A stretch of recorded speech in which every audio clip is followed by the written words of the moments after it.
Hello there, Mikey here, Whiskey Delta Zero Oscar Mike, and I am here at long last. I am at the Long Pond Ironworks State Park in New Jersey, and I am going to be playing POTA here, but that's not what this recording specifically is about. This recording specifically is about finally getting to the review of the V2 firmware of the FX-4CR. And to do that review, here's what I'm going to do. I'm going to do a quick overview of the new firmware. I'm going to do that right now. Then I am in fact going to activate the park, but this is not going to be an activation video. I am activating in order to test the radio.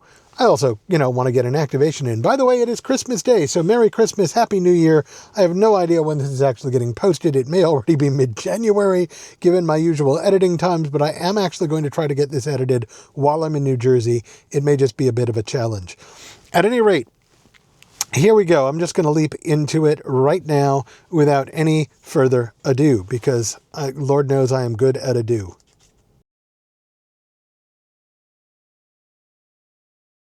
All right, here's the radio. It should look familiar if you've watched any of my other videos or you're here at all, because presumably you're here because you're interested in this radio. This is the most recent version of the radio, I think, with one exception, which I'll get to in a minute. I'm going to do a real quick overview of this so you don't have to go watch all of my videos to get an overview of the radio. But this video is really about the V2 firmware and not about the radio itself. So I'm going to be real quick about this. So here we go. On this side, standard power jack. Used to be an XT60. This version uses a DC jack, barrel jack, 5525. I like that a lot. I've just got a trigger cable on here running to a power bank. It works amazingly well. I believe that the range on this is up to 15 volts.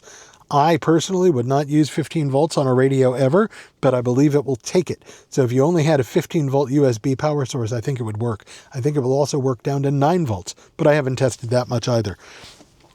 We've got a fan. The old one did not have a fan. The very newest ones have a slightly different fan. It protrudes a little more than just this fan housing, the fan cover. I think he put a bigger fan in there that doesn't actually fit inside the case, maybe. Or it may just be a different part because he couldn't get the parts. I don't know. Doesn't matter. It's got a fan. The earlier versions did not have a fan. It makes a difference. It makes a big difference in cooling this radio. PTT out for triggering things if you want to. CW key in. USB-C. I think the original one actually did a mini jack, just like these, 3.5 millimeter jack for USB-C, which is just weird. This is proper USB-C. This is proper USB-C right here. And it provides a sound card and a serial port. So we'll be doing that for FT-8 in a little bit. By the way, this thing also does Bluetooth, which you can't actually see anywhere on the radio that it does Bluetooth. This will do Bluetooth. It will do not just Bluetooth for audio, it will do Bluetooth sound cards and serial port. I haven't actually made it work with a computer, but it will work with a phone. It's specifically designed to work with an Android app for FT-8. Not going to be playing with that today, but it is an interesting capability. Sorry, I'm here in my car, as you may have figured out. It's a little bit of a mess, but the perfect is the enemy of the posted, and we're just going to make this work. Power button does what it says in the tin. It turns on the power. It also acts as RF power adjustment when the radio is turned on. This works the attenuator. In the V2 firmware, you have some control over the attenuator, which is nice. There is no preamp.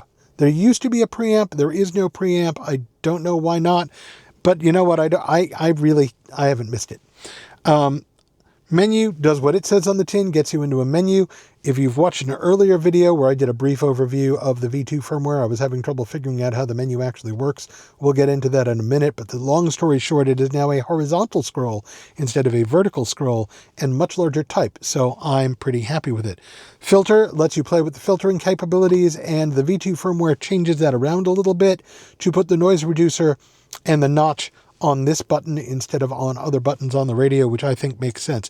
F turns all of these other buttons into band buttons, which you can't see right now very clearly, I think, because the backlight is off. But if I turn the radio on with the backlight on, I think you can see fairly clearly that there are little numbers in the corners, and those are the band numbers. Push a button again to get the backlight on again, and you can see that. AB switches between the A and B VFOs. Right now they're both showing the same thing, because if you hold A and B, it will actually copy.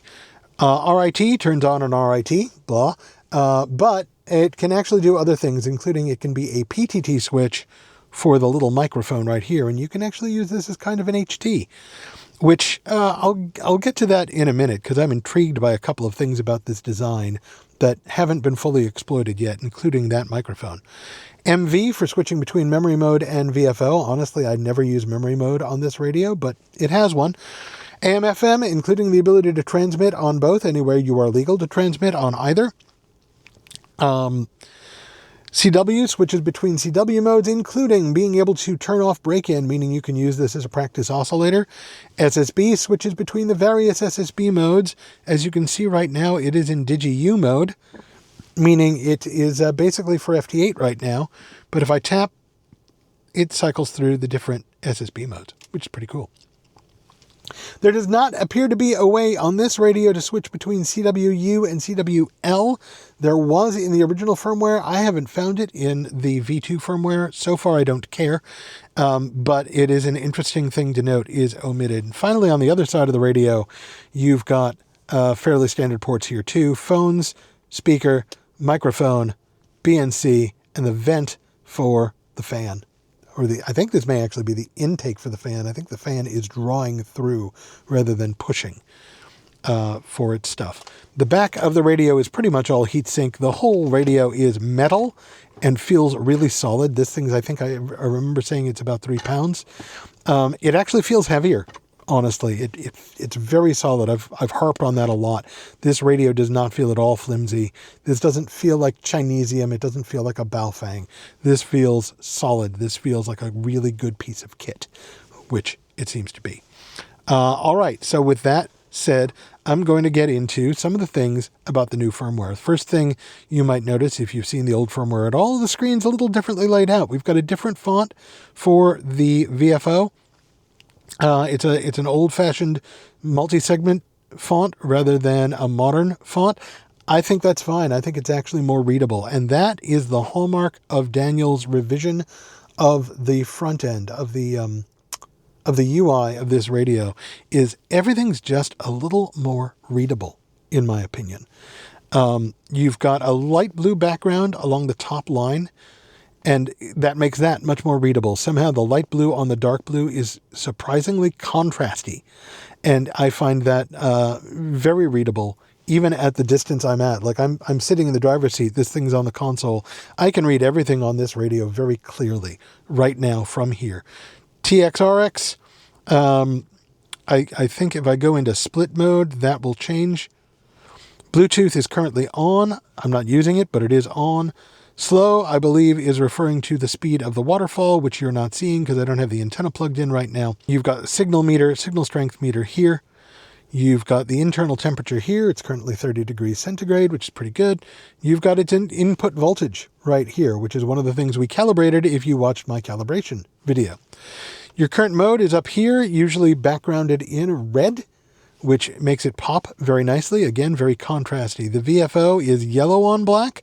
And again, if I switch VFOs, that just switches, and the top to bottom switches. They don't switch places in this version of the firmware. It just switches how it's highlighted, which is much clearer in my opinion, much easier to work with. I'm going to put this back to Digi-U because it's what we're using.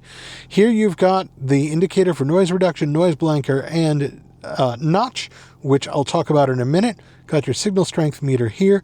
Got your FFT and waterfall down here.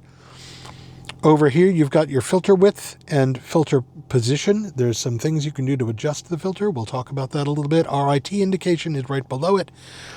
Right below that is your current output power. I am set for 20 watts, and you will notice I am digital mode and I am set for 20 watts. The V1 firmware, you could not do that. It topped out at 10 watts. I don't know what's going to happen when I try to drive this thing at 20 watts. I don't know if it's going to fry the radio on me or not. If so, this is going to be a much shorter video, but I think it's going to work. AF for volume. Right now the volume's down. I turn the knob, and guess what? The AF goes up. Nice yellow on black. Down here, we've got the keyer, 15 words per minute. Obviously, I'm not doing anything with CW today, so it doesn't matter. And then very faintly, I don't know if you can see it, on the waterfall is the current waterfall width, which I think is plus and minus 6 kilohertz.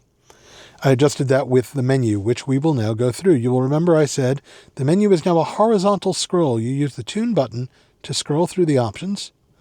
And it's a lovely large font. The old menu, the V1 menu, is a vertical scroll, and you can see more options on the screen, but it's tiny and you have to squint at it, and it's very easy to just blow past what you wanted to adjust. So here, I can just go very easily through the scroll, and it's big. It's very big. If you watch the calibration video, you also saw this. First thing you see on the video, by the way, is the version number of the firmware. This is not the most recent version. I chose not to update, so I didn't have to recalibrate again. I'm being a little lazy. Hopefully that won't bite me in the butt. Menu timeout's a little short in my opinion. I'm going to turn off Bluetooth because we don't really need it right now. We're not testing it.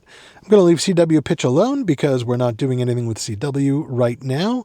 But as you can see, you get a lot of options, including what kind of keyer you want. We'll leave it at straight key because that's what I'd be using. You get CW messages, and I'll show that off in just a minute, even though I won't be using it. But you get to record a bunch of CW messages. You also get to check the mode that you're using if you're using cat control, which means I think in theory you could actually use cat control in the audio cards from your computer to do SSB. I haven't tried it. I do know why you might want to do it if you were trying to remote the radio somehow, but I don't think we're going to be doing that today. You'll notice it remembers its position on the menu, which is nice given that it is a horizontal scroll. Aux input level, we'll leave that alone, but that's basically the input level, I think, from the USB or the Bluetooth. Output level, I'm going to leave that alone as well. Mic input level, I've turned down a little bit because I've not done the modification on this radio. There is some hot audio on the mic, especially if you're using the original stock mic with this version of the hardware. This is a known issue. There is a modification you can do, a resistor you can add. I haven't done it. The answer is to turn down your mic input. And also to not swallow the mic, to keep the mic at a decent distance. I'm leaving the low pass alone for now. I have suppressed the bass and raised the treble. I have not put any voice recording in. Well, no, actually, apparently I did a test voice recording at some point because there is one in there. But you can do a voice recording and a voice monitor. It is not as fully featured as the CW, but it is there. You could do a CQ.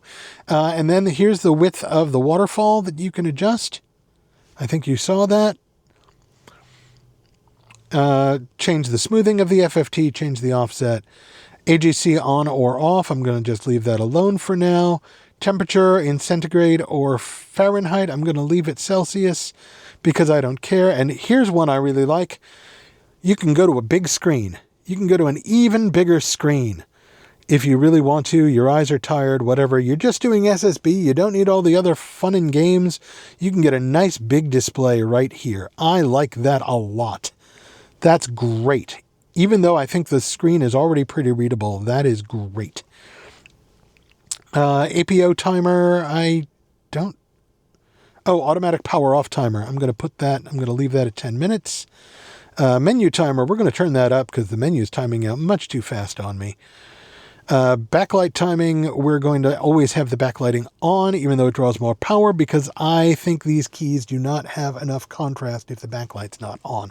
That simple, that complicated. And that's it. That's the whole menu. Nice and straightforward. Oh, I was going to show you something about the CW. Let me get out of the menu.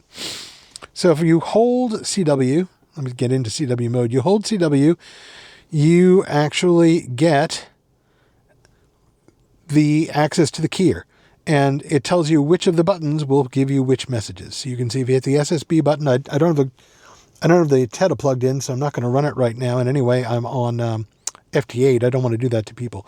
But if I push the button here, SSB, I'd get a CQ out with, I don't have my call sign currently recorded, but it would theoretically put out my call sign. This is really cool. If I was doing more CW, this would be even cooler. I'm not doing a lot of CW right now, but when I do, I think that is a feature I would use a lot. So I like that it's there. Press and hold to get rid of it. If you go into SSB mode, I'm going to go back to Digi and hold SSB. Nothing happens. There is no long press now on the SSB. MV, you know what? I'm not going to get into the memory stuff except to say this has got a memory mode, and I'm just going to go back and forth between it to show you. AM, FM, if you hold down AM, you actually get a tuning.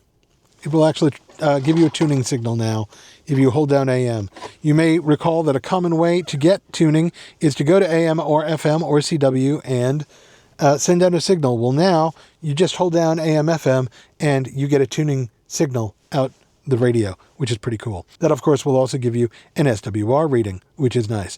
A and B switches between A and B, and if you hold it, I thought it would do split, but apparently that's not how you get to split. I'm not going to worry about it. RIT, you actually have to long press to get to RIT. I guess they don't want you doing that by accident, which I understand, and that lets you get at the clarifier. Going up to the other menus, as I said, filter. You get a filter width adjustment. Here I'm in Digi-U, so I can't adjust it, but I'll switch to USB and hit the filter, and look at that. Nice filter width adjustment for easy narrowing. I can change the tuning steps by pressing the tuning button. That's not actually what I wanted to do right now. I'm going to go back to the filter. I got distracted. Sorry about that. If I hit the filter again, I get the DSP noise reducer. And now you see that lit up over here, NR lit up. I haven't done much with it yet, but it's there, and it is reportedly better than the noise reducer in the stock firmware.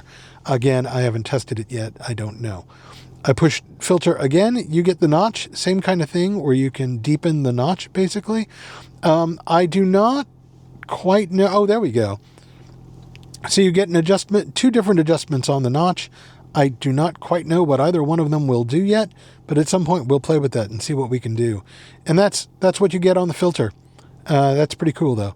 If you hold the filter button, let's get out of it. Hold the filter button, nothing happens. No long press action.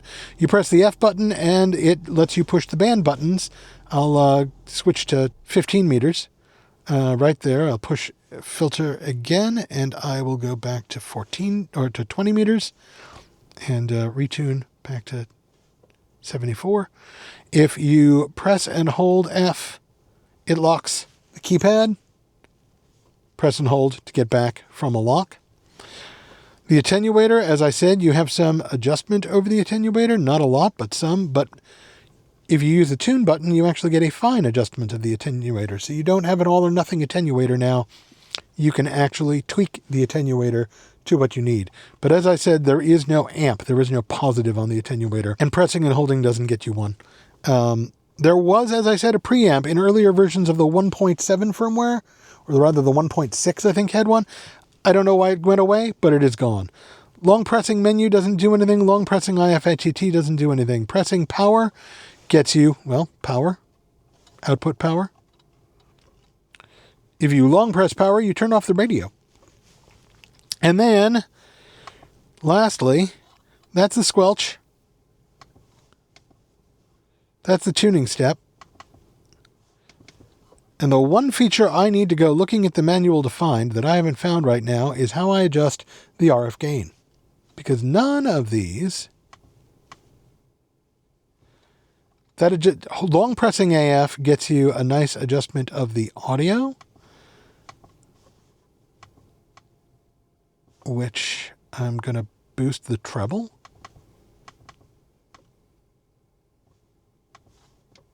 Long pressing tune lets you change the function of the RIT key.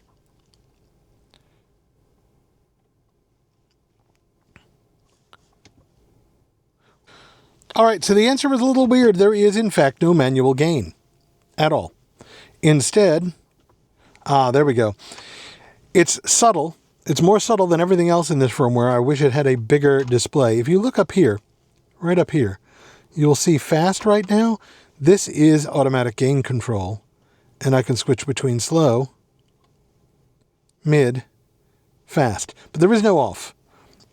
There is a mode in the menu to turn first AGC off, but that doesn't give us any manual AGC. And now that I think about it, I remember this from the V1 firmware as well. There is, in fact, no meaningful manual gain control on this radio. I don't know why, but I also haven't missed it. So I'm not sure I really care. I do miss it on other radios. Like if I didn't have it on the FX-4 or the FTX-1F or the 710, in addition to being able to control volume, I'd miss that a lot. That would be a pain. I think it's a weird omission not to have it, but it doesn't have it. And that's all there is to it. So that brings us to, I think, most of the overview of this radio. So now I'm going to do some activation. I'm going to do some FT-8 first, because I always do FT-8 first. I'm going to see how it works. And then I'm going to do SSB. And the particular thing I'm going to be looking for in SSB, in addition to how is my audio quality out, is there was a problem. In the V1.7 firmware, there was a problem where when you keyed down to transmit, it took a while. There was a noticeable delay when it returned to listen, to receive mode. It was just a slow ramp up of the volume instead of an immediate return to receive, and you could miss things that way. It would be a particular problem on CW, but it was a bit of a problem even on SSB. All right, so here's what I want to talk about. About using this radio with the V2 firmware and any FT-8 program. I am using, it's a bit of glare, I apologize. I'm using MSHV right now. I'm playing around with it. And let me show you how I have this set up. You set it up to be a Kenwood TS590S. That's right out of the manual. You set it up for 115-200, TTY USB 0 at the moment. And now here's where things get tricky. If you used the 1.6 version of the firmware, you were supposed to use RTS for PTT. Only if you then used the 1.7 version of the firmware, it didn't work right. You wound up PTTing on the microphone, not on the USB sound card. Version 1.7 of the firmware introduced actual using PTT via cat command, and that worked fine. And that does work here as well. Now here's where things get interesting. If the radio were in straight USB mode, cat control PTT would not work on the V2 firmware. This is specific to the V2 firmware from this point forward. PTT for a cat command would not work. PTT via RTS would use the microphone, which we don't want. However, if I'm properly in DigiU mode, meaning digital mode upper sideband, both cat command and RTS do the right thing. They will PTT and they will give you the USB sound card. So if I quit out of this and hit tune, it is broadcasting correctly, even though I'm using RTS. It is not using my microphone at all. And you will notice that it is also giving me an SWR and an ALC indication right there. While I'm looking at the screen one more time, I want to show you that tuning capability. Let me get off FT-8 for a minute while I do this. If I hold down AM/FM, I get a tune signal. How nice is that? How cool is that? You do have to hold it, so you can't do it multi-handed, but it works. So I discovered a caveat just now. I noticed I wasn't getting enough power out, and I realized I had to do something, and this is not all that weird, but I'm going to show you. Here, keep in mind I'm using Linux, so this will be in a different place on Windows or on a Mac. I had to change the audio, the output audio. I had to change to actually be 100% output, because I was not getting 100% output, so I wasn't getting out as far as I could have, despite the fact that the radio is in fact putting out 20 watts. And then on the input side, I probably need to do something similar. No, the input side looks good. The input side looks like it's at 100% sensitivity, which makes sense because I am receiving plenty of signals.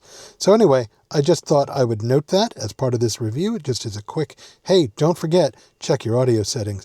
I still haven't made a contact, which is odd, but PSK Reporter says that I am being heard. So at some point, someone's going to come back to me and I'm going to get an answer. All right, so I have gotten 11 contacts FT-8 on 20 meters at 20 watts with this radio, and it just shut itself off. Second time it shut itself off in the middle of the run. I'm pretty sure it is protecting itself against heat. I think the 20 watts is driving it a little hard, and it is complaining when I do that.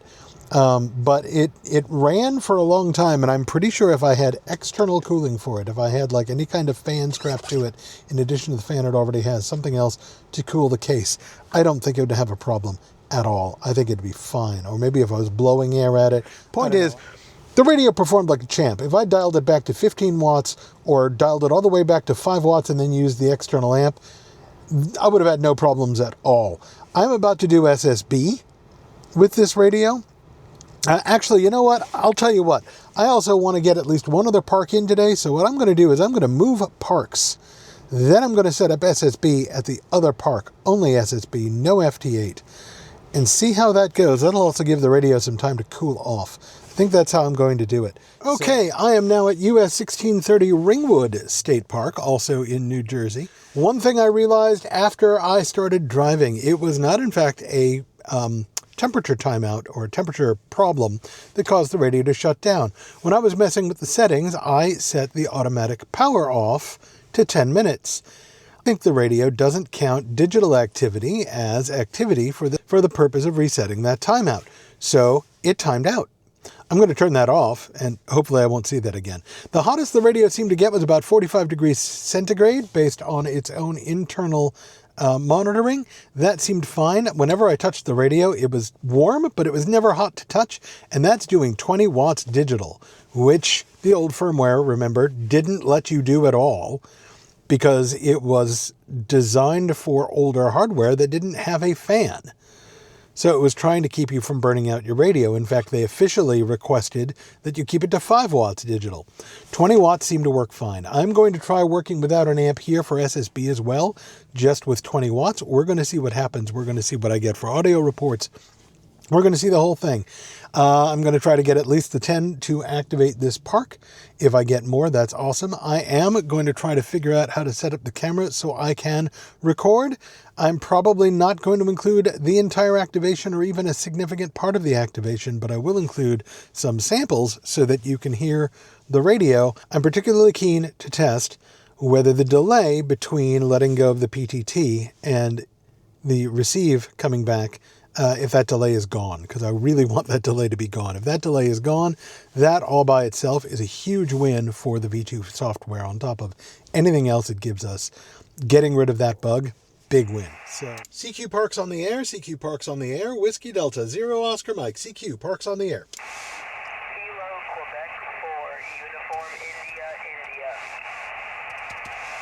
Kilo, Quebec 4, Uniform, India, India, go ahead. Roger, QSL, 5-2, South Carolina. Copy the 5-2, South Carolina. You are a 5-5 here. Park US 1630 in New Jersey, 1630. Do you copy? Roger that. Strong signal. Hope you have a Merry Christmas. Thank you very much. Can you tell me what the actual audio sounds like? Thank you for the strong signal report, but how's the audio? I'm hearing just fine. There's no distortion whatsoever. Very clear. It's just not very loud. All right, that's what I needed to know. Thank you very much. I can adjust for that. This is a relatively new radio. I'm actually reviewing it as we speak, and I wanted to know how the audio was coming through so I could dial it in a little better. Thank you very much for hunting me down. I hope you have a Merry Christmas in 73. 73, Michael. Whiskey Delta, 0 Oscar Mike, QRZ.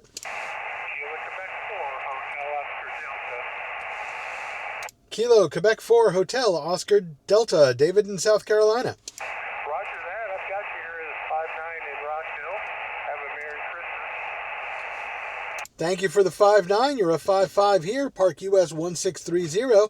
Can you tell me how the audio itself sounds, please? Your voice sounds pretty clear. You're fading in and out. Probably my antenna. I think we've got some QSB going on the bands today, too, because I've heard some people get very faint and then come back very strong. So I just think we're getting some QSB today. Thank you very much for the report. You have a Merry Christmas in 73. Whiskey Delta 0 Oscar Mike, 4 more, QRZ. Romeo Papa, X-ray, Echo 1, Romeo Papa, 5-5, Mexico, over. One more time, Mexico Station. Didn't catch the call sign. One more time. X-ray, Echo 1, Romeo Papa, X-ray, Echo 1, Romeo Papa, 5-5 in Mexico.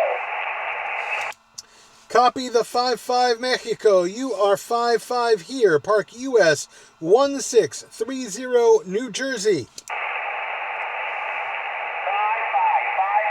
X-ray, Echo 1, Romeo Papa, X-ray, Echo 1, Romeo Papa, 5-5 in Roger, roger, roger. 5-5 both ways. 5-5 both ways. Thank